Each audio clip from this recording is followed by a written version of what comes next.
नमस्कार विद्यार्थी मित्रांनो, आपण आज इयत्ता चौथी बुद्धिमत्तेचा दुसरा घटक घेऊन आलेलो आहोत।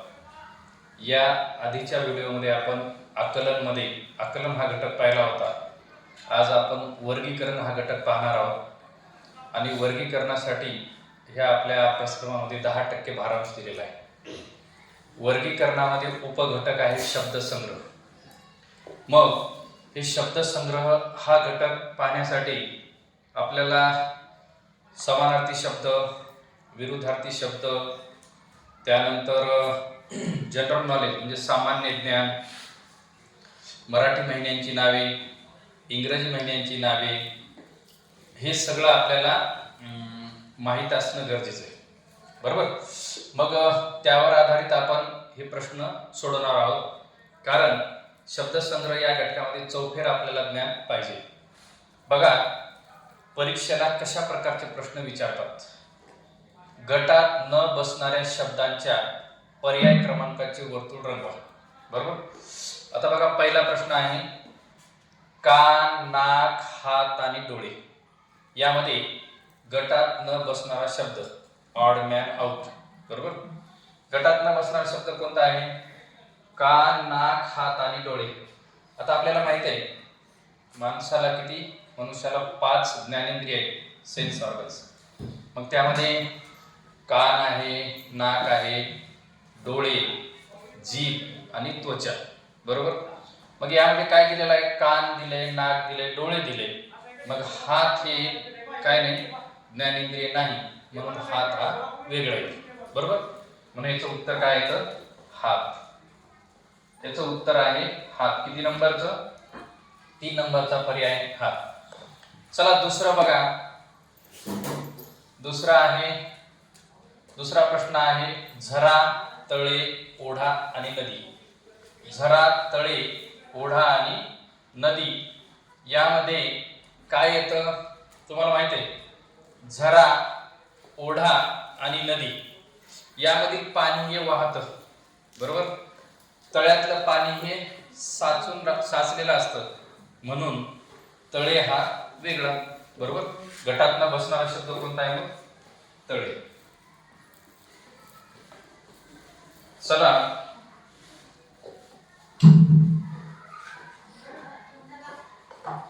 आपण दुसरं बघू। त्याच्यानंतरचा प्रश्न खो खो, लंगडी, कॅरम आणि कबड्डी।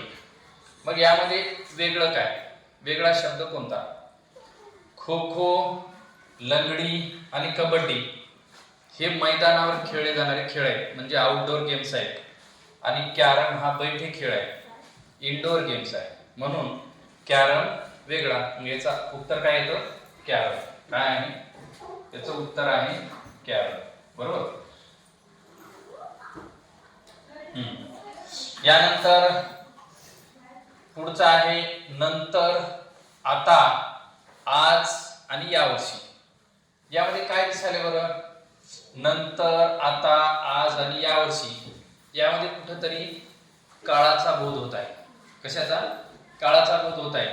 आपल्याला माहिती आहे किती प्रकारचे काळ आहेत? 3, भूतकाळ, भविष्यकाळ आणि वर्तमान काळ। भूतकाळ, वर्तमान काळ आणि भविष्यकाळ, बरोबर।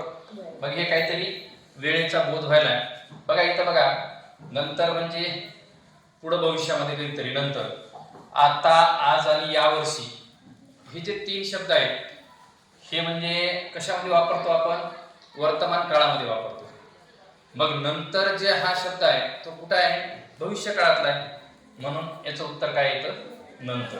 काय येतं? याचं उत्तर आहे नंतर, बरोबर। नंतर। आता यानंतर बघा, असे बरेच प्रश्न आज पाहणार आहोत आपण।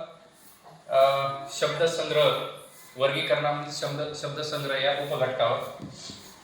आले, बटाटा, मुळा आणि सुरण। आले, बटाटा, मुळा आणि सुरण। आता यामध्ये वेगळा काय? वेगळा शब्द कोणता? आले म्हणजे काय? आले म्हणजे अद्रक, बरोबर। बटाटा सर्वांना माहितच आहे। त्यानंतर मुळा आणि सुरण। मग यामध्ये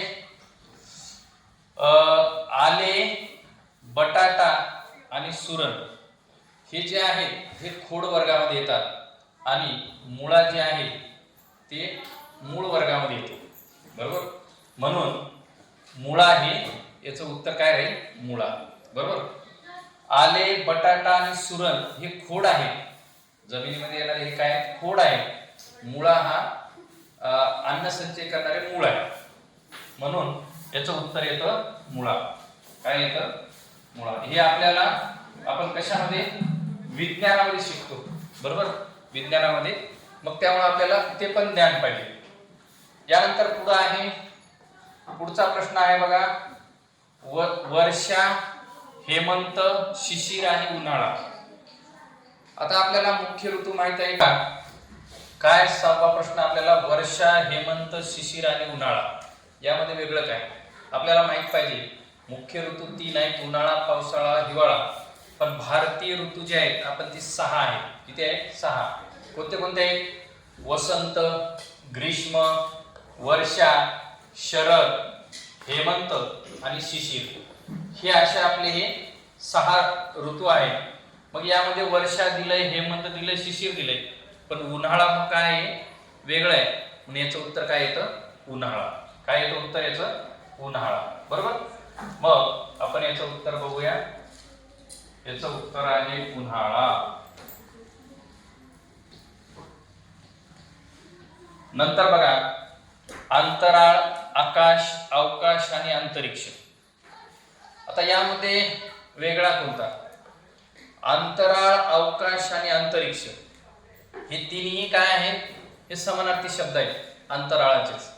आकाश हे वेगळं आहे. आपण वर पाहिल्यानंतर आपल्याला निळं काय दिसतं, आकाश दिसतं. पण अंतराळ, अवकाश म्हणजे काय, आकाश आणि जमीन याच्या मधला जो भाग आहे तो वरचा, आपण त्याला काय म्हणतो, अंतराळ म्हणतो. काय म्हणतो, अंतराळ. म्हणून अंतराळ, अवकाश आणि अंतरिक्ष हे समानार्थी शब्द आहेत. आकाश हा वेगळा. काय येतं मग, आकाश. मग याचं उत्तर काय आहे बरं, आकाश. काय आहे, आकाश, बरोबर. त्याच्यानंतर बघा, सारंगी, सनई, सरोद आणि वीणा. आता हे काय आहे, हे वाद्य आहे. सारंगी, सनई, सरोद आणि वीणा. बघा याच्यामध्ये सारंगी, सरोद आणि वीणा हे काय आहेत, आपण तार छेडतो म्हणजे याला म्हणायचं तंतुवाद्य, बरोबर.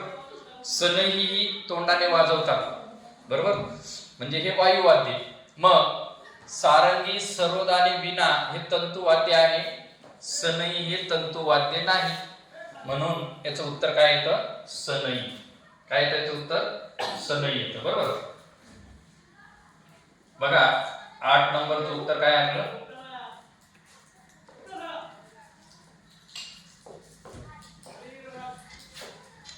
हा याचं उत्तर आहे सनई.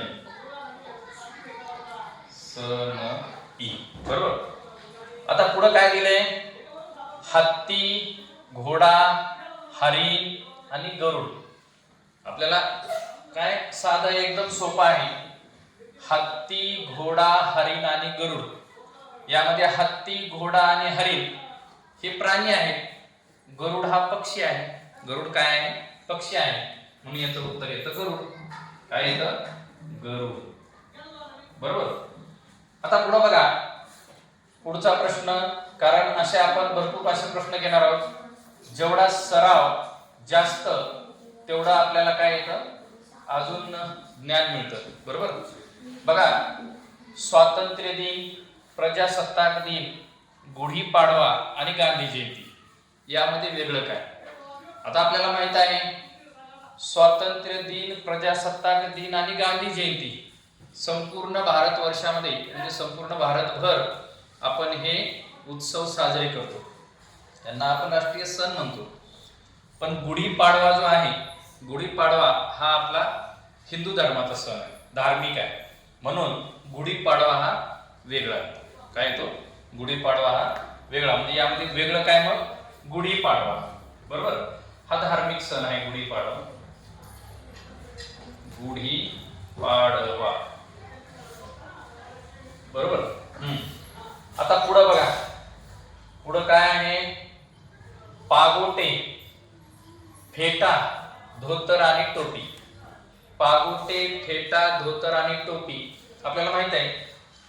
पागोटे, फेटा आणि टोपी हे आपण काय करतो, डोक्याला परिधान करतात, बरोबर, डोक्याला घालतात.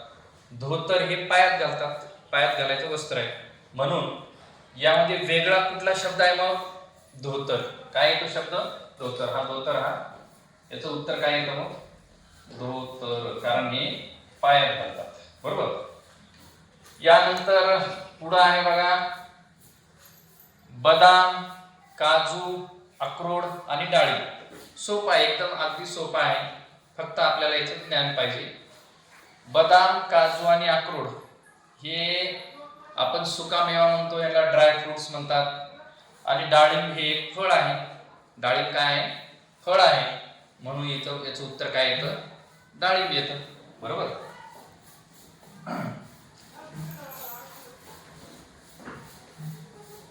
डाळिंब. नंतर बघा पुढं आहे छाती, हृदय, फुफ्फुस आणि जठर. छाती, हृदय, फुफ्फुस आणि जठर आपल्याला माहित आहे, आंतरिंद्रिय आणि बाह्येंद्रिय, बरोबर.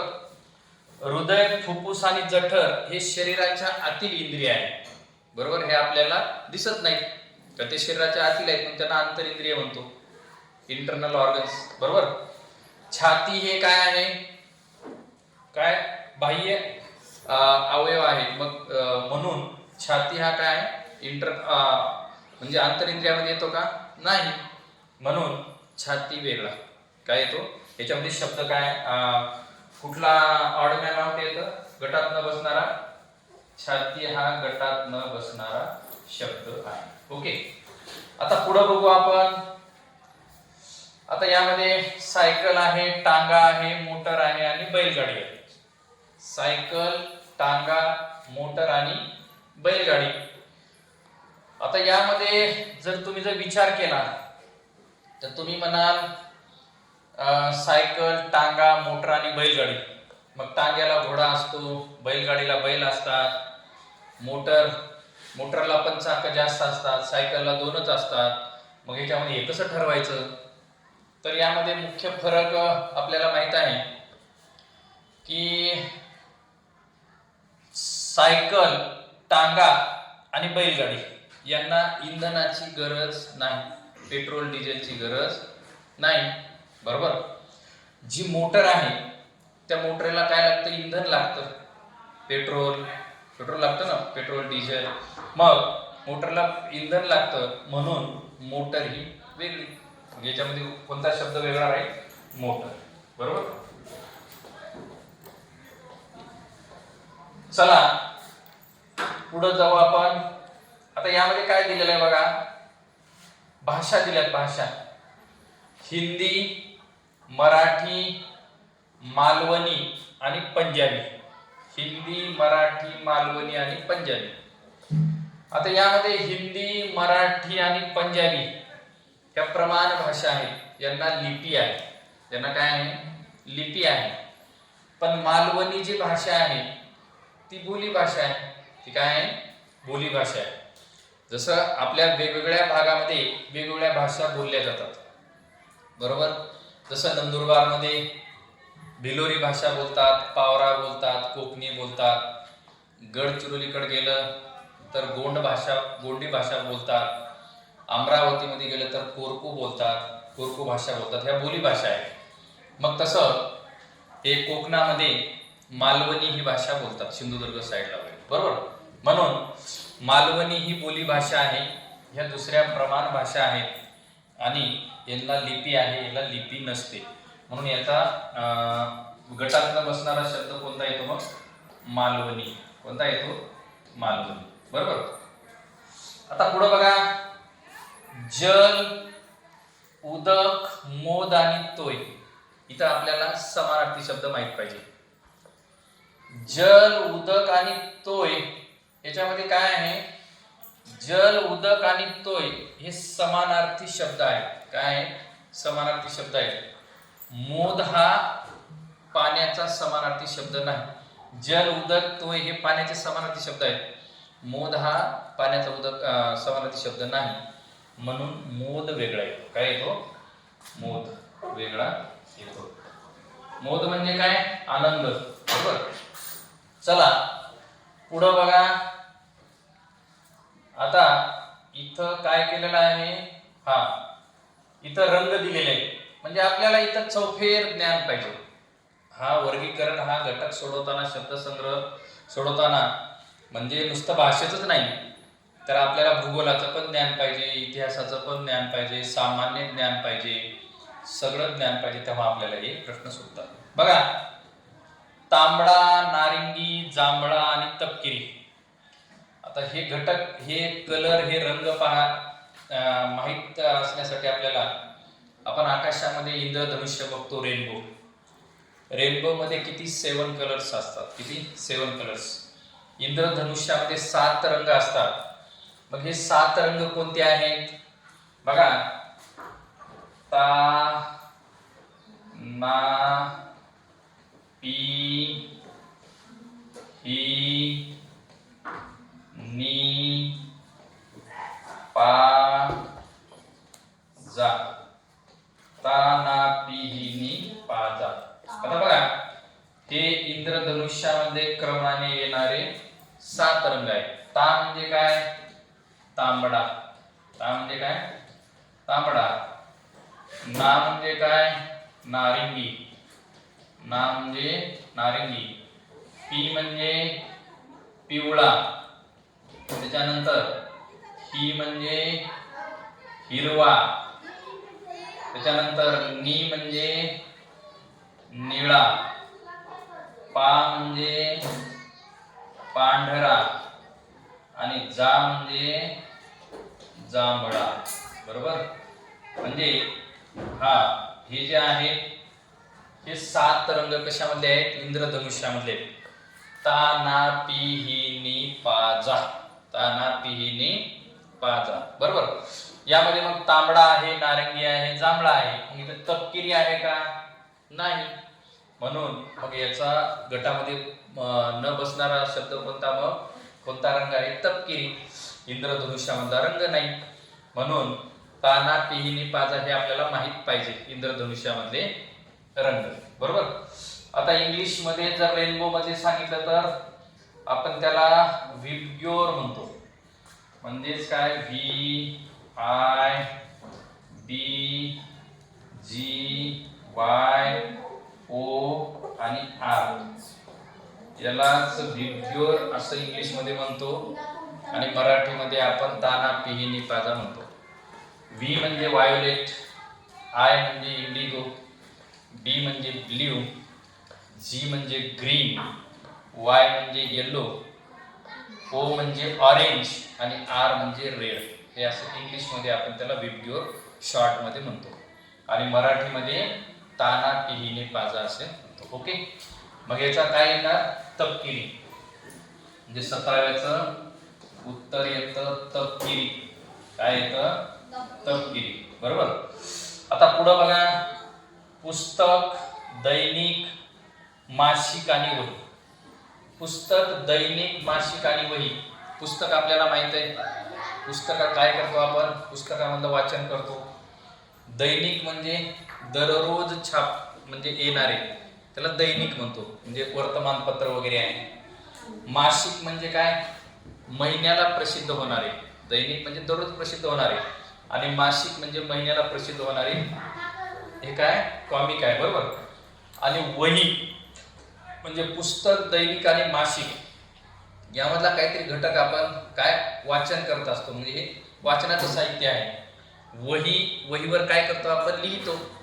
लिहिण्याचं साहित्य आहे. म्हणून हे काय येणार इथं? गटात बसणारा शब्द वही येणार. काय येणार? वही. बरोबर.